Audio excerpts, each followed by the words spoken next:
Hi అండి. ఉడకకుండానే అన్నం కనుక అయిపోతే ఎలా ఉంటుంది? వండర్గా ఉందా? లేదండి, నిజంగానే అలాంటి రైస్ని ఈరోజు మీకు పరిచయం చేస్తున్నాను. ఇది చూసారా, ఇదే ఆ రైస్. దీన్ని మ్యాజిక్ రైస్ అంటారు. కేవలం అరగంట సేపు మామూలు కోల్డ్ వాటర్లో కానీ వామ్ వాటర్లో కానీ నానబెట్టేస్తే మనకు స్టవ్ మీద పెట్టుకోకుండా ఉడకపెట్టకుండానే ఈ రైస్ అయిపోతుందంట. మరో పేరు కూడా ఉంది, బోకా సోల్ అంటారు. ఈ రైస్ కేవలం అస్సాం దిగువ ప్రాంతంలో మాత్రమే పండుతుంది. అవునండి, అంతేకాదు దీనికి ఒక పెద్ద హిస్టరీనే ఉందండి. 17వ శతాబ్దంలో మొఘల్ సామ్రాజ్యంలో యుద్ధంలో ఉన్నప్పుడు సైనికులు ఈ రైస్ని వాళ్ళ వెంట తీసుకెళ్లే వాళ్ళంట.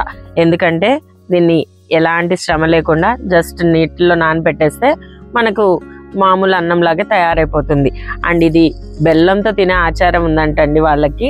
మనం మాత్రం మామూలు రైస్గా తినొచ్చు. అండ్ క్వాంటిటీ వైజ్గా చూసుకుంటే కూడా మన మామూలు రైస్ ఎంత క్వాంటిటీ అవుతుందో ఇది కూడా అంతే క్వాంటిటీ అవుతుందంట. కానీ దీంట్లో మంచి పోషకాలు, proteins and fibre rich food అంటండి.